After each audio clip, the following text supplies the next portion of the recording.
Kingdoms are deserted. The red of daybreak no longer infects the ruins' facades, receiving only a mute light from this red.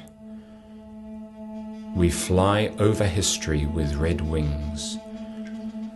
Taken with fire, a thief has taught the phoenix to fill the attics with onions, garlic, coconut, dry figs, black pepper, and raisins. This dosage an effective remedy for unrequited love. Reviving the burnt ashes, the same thief demands that the genealogical tree, blessed by the city, drug itself only with its own unripe fruits.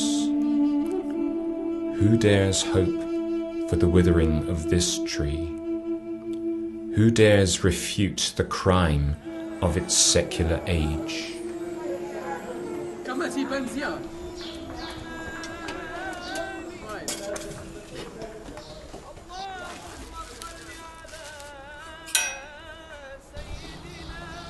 In May 2009, the International Writing Programme at the University of Iowa hosted a gathering of writers and artists in Morocco in the form of a Souk Ukaz, a regional tradition of intellectual and artistic exchange. The topic: writing in and beyond the city. The journey began in Fez. Since the first time I came to Morocco and to Fez, I was astonished by the way you are oriented less by rational directions than to the senses. Somebody talked about a blind man who was really hearing all the noises and smelling, and he could orientate himself through all the other senses. That's why I call Fez a sensual city. That means a city that allows you to be guided by your senses. It's impossible not to get jostled in the narrow alleys in the old city of Fez. Many streets inside the Medina are slim alleyways. You must turn sideways to scoot past others. It is a place where anyone who enters for the first time will undoubtedly get lost. Built in the 8th century to thwart invasions, the design of Fez to a newcomer is a complex labyrinth. One of the experts in the literary world on labyrinths, at least he seems to own them, it's a sort of trademark for Borges, that he always says that a labyrinth is not chaos. It's actually quite the opposite. There's always a mastermind behind the labyrinth. It's architecture with a purpose, and the purpose is to confuse people. That's why, the sameness and the symmetry in a labyrinth is, in a way, meant to make you doubt where you are. You could say a labyrinth is a map of the human mind, for better or for worse. And Fez, a city like Fez, is a map of human life. It's not a rationale or a preconceived mental structure imposed on the land. Labyrinths are a recurring theme in Borges' work. He describes a labyrinth as one devised by men, destined to be deciphered by men. The fabric of the Medina is actually very interesting in the whole Islamic world. It's really interconnected. There's no an entity doesn't exist by itself. It's very difficult to see where a house starts and the other one ends. So that's probably reflecting also the social fabric. Of course, your house is a level into, metaphorically speaking, ascend into knowledge, so you can ascend into light. God is light. So probably as you're going up, you are going toward light, toward God. So that's why your only vision is a vertical one. You are here to worship God and to live a relationship with God. Your neighbor. Fez is to step not only back in time, but inside a cross-cultural exploration that defies much of what the Western world defines as urban. Literature has generally gravitated to cities as a theme, and now more than ever, these hot spheres of innovation and creative destruction dominate our imagination of the world. Yet what if contemporary literature's urban bias gets in the way of imagining the concerns and forms of the suburban, the provincial, the peripheral, the hinterland, of space abandoned? Borges, who some consider is at least in terms of Argentine literature, more than a fully 20th century writer, he's the sort of hinge connecting the 19th and the 20th century, chooses as his first sort of initial geographical location for his first books of poetry the meeting of the city and the countryside. He names this place Las Orillas, the shores. It's the place where the city meets the countryside, or as he defines it more accurately and more poetically at the same time, the street that has no opposite side, la calle sin vereda de enfrente. He finds this tension, this bridge between the rural world, which represents the more traditional, the older lifestyle, and the new city, which he didn't reject, which he wanted to sort of bring together with the countryside. Since the rise of the industrial city, say in the last 150 years, literature has found new forms of expression, new ways of dealing with the rise of the industrial city, both in fiction and poetry, and it tends to split into two things. One is the panorama of the city as an entity, and then the other is the vignette of the neighborhood. So the question that I'm really raising is, how do we deal with the new city, which is the megalopolis? On the one hand, the megalopolis is almost too vast for a panorama as we've known it in modernism. And then with the disappearance of the neighborhood, what's literature going to look like? And what is going to be the expression of the megalopolis? So, in the 19th century, different figures appeared that allowed the gaze of the writer to travel within a city. Perhaps the most famous character is one developed by Baudelaire called the flâneur. He is someone who can confidently read the city and its inhabitants. Or as better interpreted by Walter Benjamin, he reads people's characters not only from the physiognomy of their faces, but via a social physiognomy of the streets. I mean, even if you spend every day of your life walking around the city, at one point you find out you've followed certain routes, again and again, sort of, wearing in the flaneur wears a sort of rut into the city streets. And other areas you have never visited, you don't even know they exist, and if somebody takes you to them, you go ahead and say, this cannot be my city, this is not where I live. So I thought of, the 20th century solution for that is, in a way, the detective. He usually starts in the house of the rich, in the houses of the rich, but then the investigation takes him through all the differentiated social geography of the city, and usually the inside of the life in the slums. That's another limitation of the flaneur. I mean, as he's an observer and he walks the streets, he sees the life of the street, not the life of the interiors. As there are no private eyes in Buenos Aires, and if they are ex-cops, and you don't want an Argentine ex-cop for your narrator. I mean, you can have him as a character, but I tried it once. I tried to get into the skin of an Argentine chief of police, and that was a miserable failure.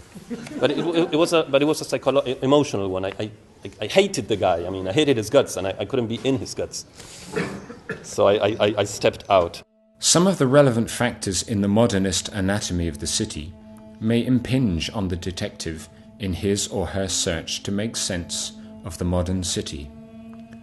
Marshall Berman, commenting on Baudelaire's depiction of 19th century Paris, writes that the distinctive sign of 19th century urbanism was the Boulevard, a medium for bringing explosive material and human forces together.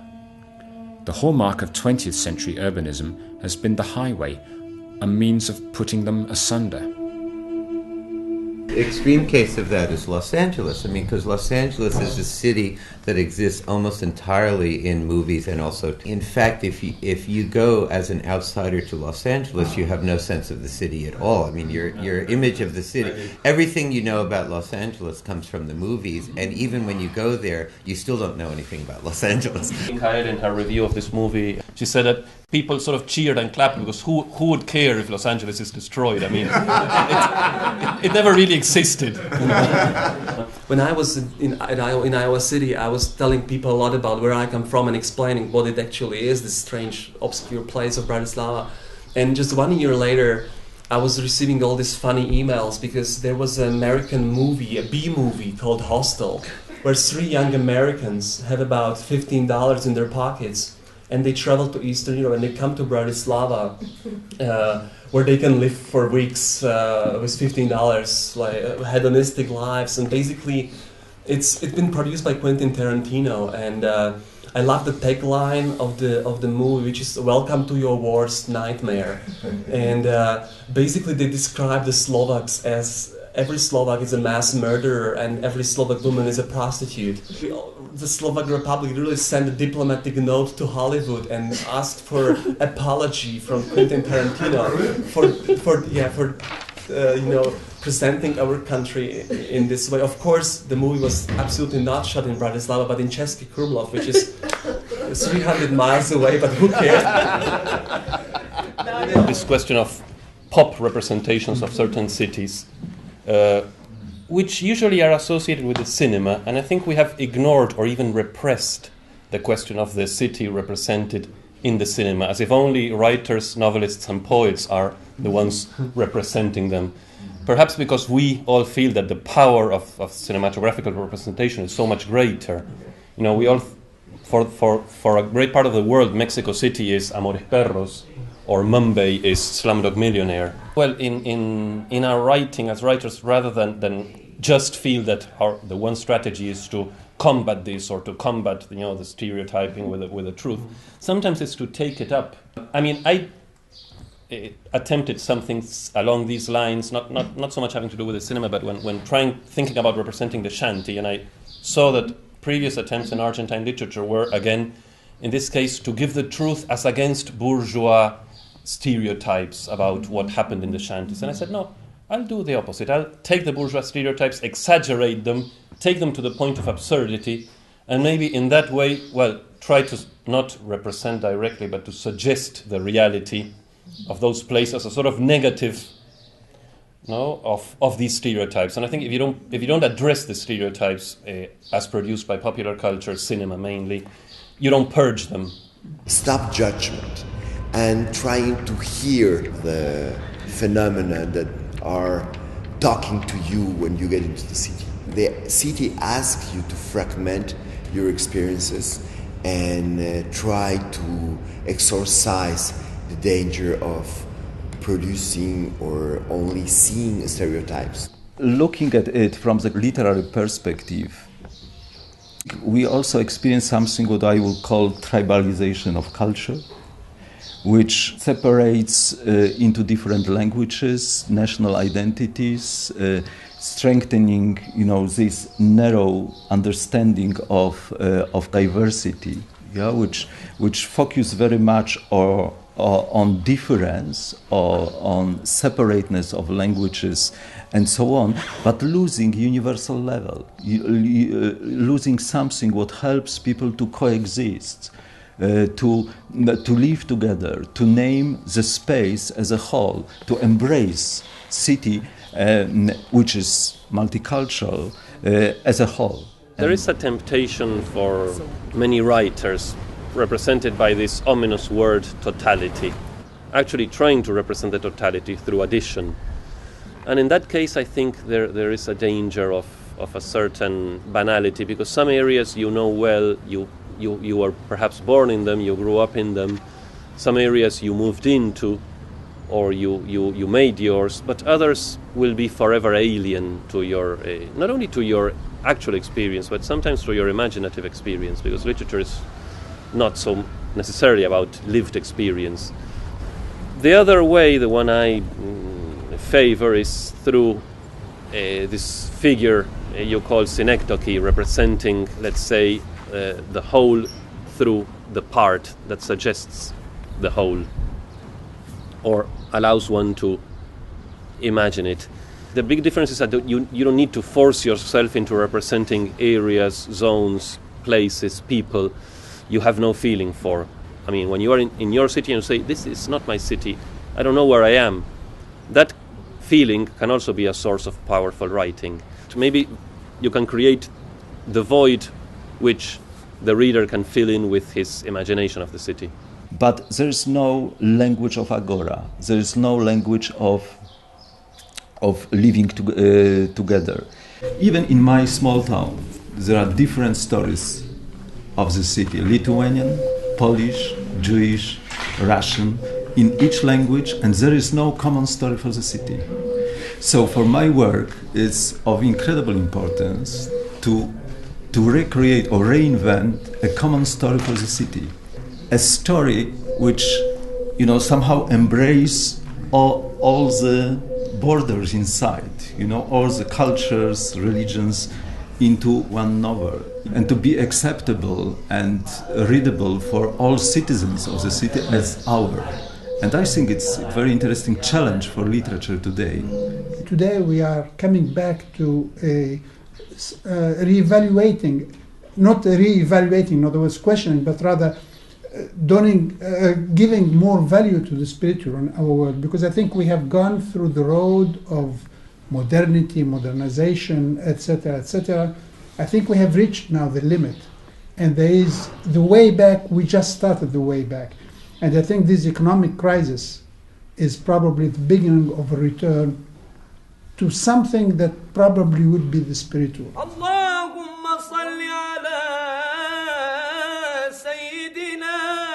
Research in language studies has not customarily been carried over into the domain of mystical discourse. The translation of Sufi literature becomes a way of reintegrating the sacred with the secular, making us see beyond the mere referential value of word-object relationships. It offers a dynamic and creative view of language. It is surprising that almost all the Sufi poetry is about wine. What is the wine? It is the spiritual love, the feeling of love. And when you have this feeling, and then the poetry comes. Like if when we are intoxicated, then you become poet sometimes. Hein? Mais le sophisme se pratique à 100% et tous les jours de l'année.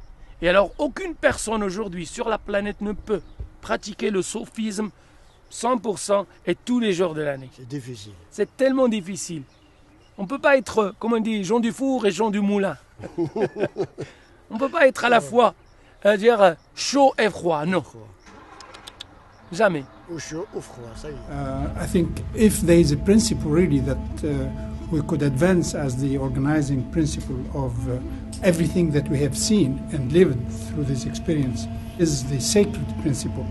And the spiritual has a way of defining identity more than anything else. It is a fact that the values that we have lived on since the beginning of the modern era have now come to their apory, to their emptiness. And they are no longer capable of giving us a sense of life.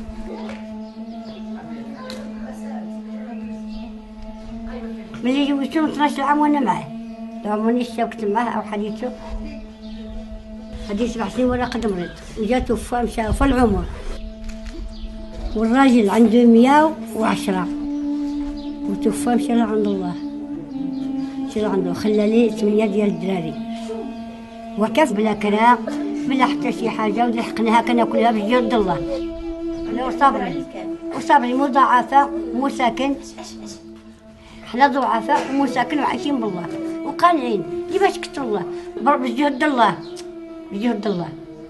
You have a civilization that still lives its paradigm, it is founding principle, its living organizing principle every day from the time you wake up in the morning until night is still shaped and transformed by that principle. I am very curious. I mean, I do think that many of the ideas at this symposium had been shaped by, implicitly or explicitly, by the fact that we're in a city that constantly mobilizes and taps into that open metaphor of sacredness and how sacredness then constitutes itself for a number of different people. I think had we been in or Sao Paulo or Iowa City for that matter, the idea of sacredness would not have been as prominently on our minds. And you are absolutely right.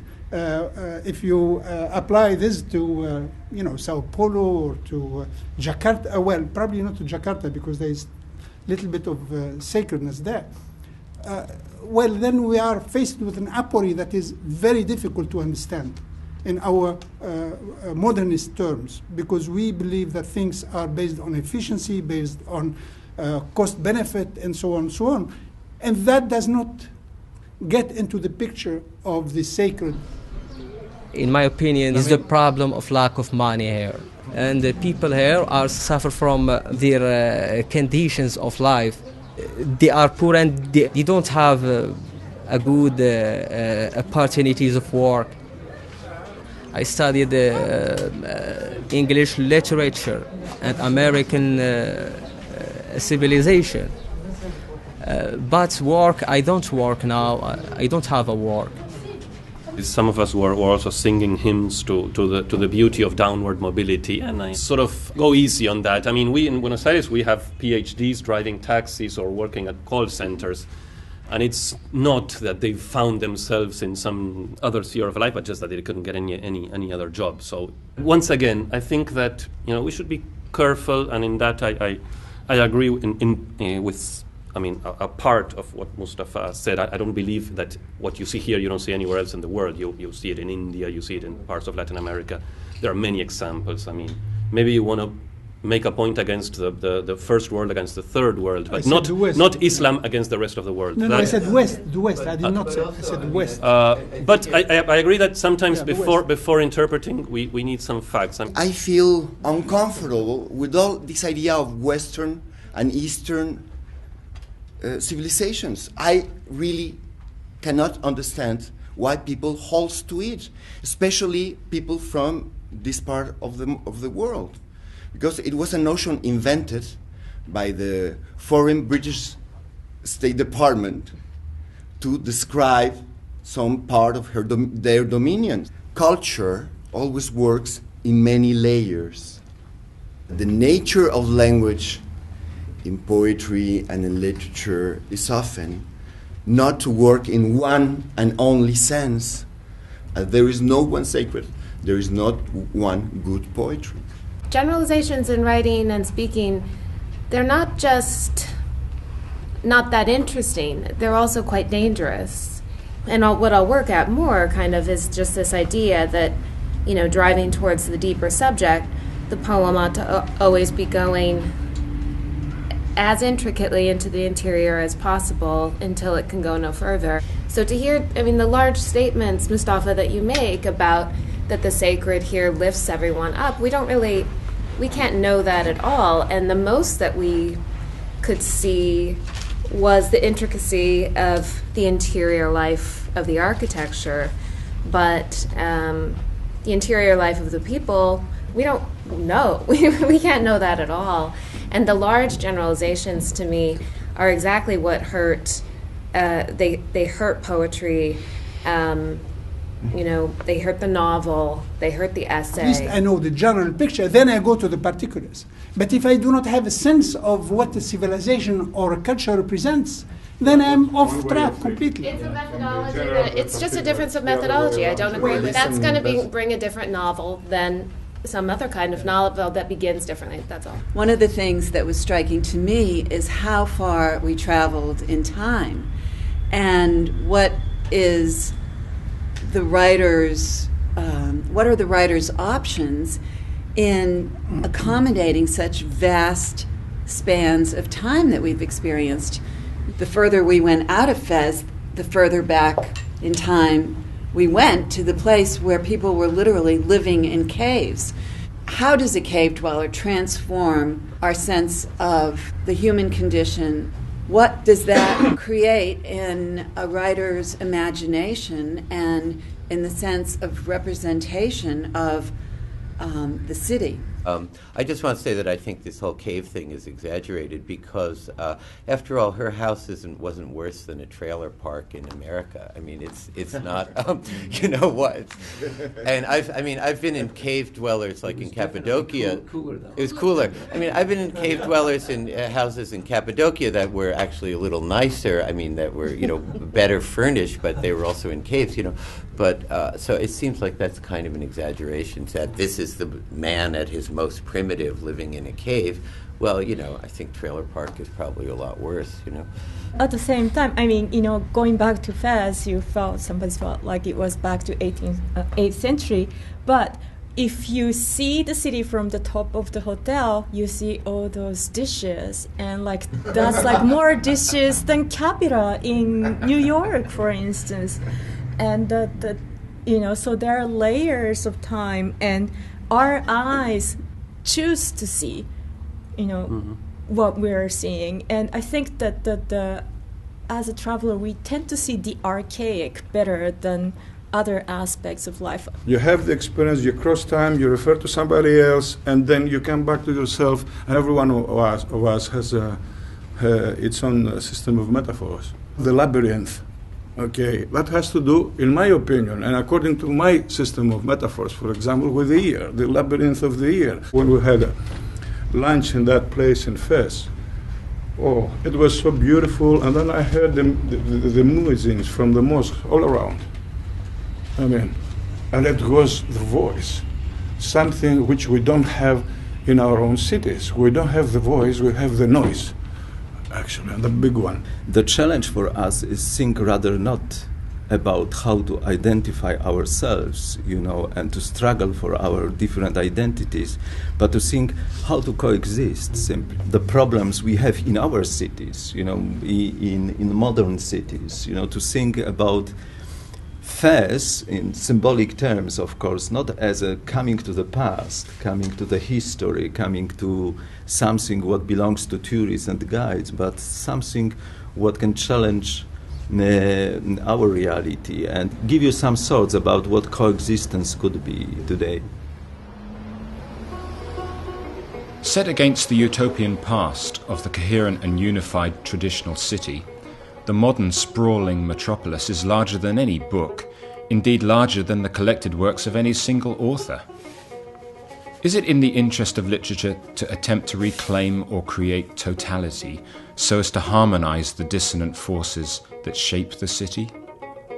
Poet and philosopher Heidegger talked about inhabiting the language of the modern city, thus rediscovering its function and essence. One can regain familiarity and not have to speak of order or totality. As he put it, one goes to collect things and bring them back. The harvest is in itself a choice of what needs shelter. On the back burner of literary work is the idealized realm of the pastoral. One can invariably escape the oppressions of the city with a trip into the country's therapeutic rural landscape, with plenty of space to criticize urban values. والمدينة ما كتبتش لنا الوقت ما عطتش لنا الوقت نعيشوا في المدينة احنا تابعين الوقت ورا كبرت نيت في المدينة وما رزقهاش لي الله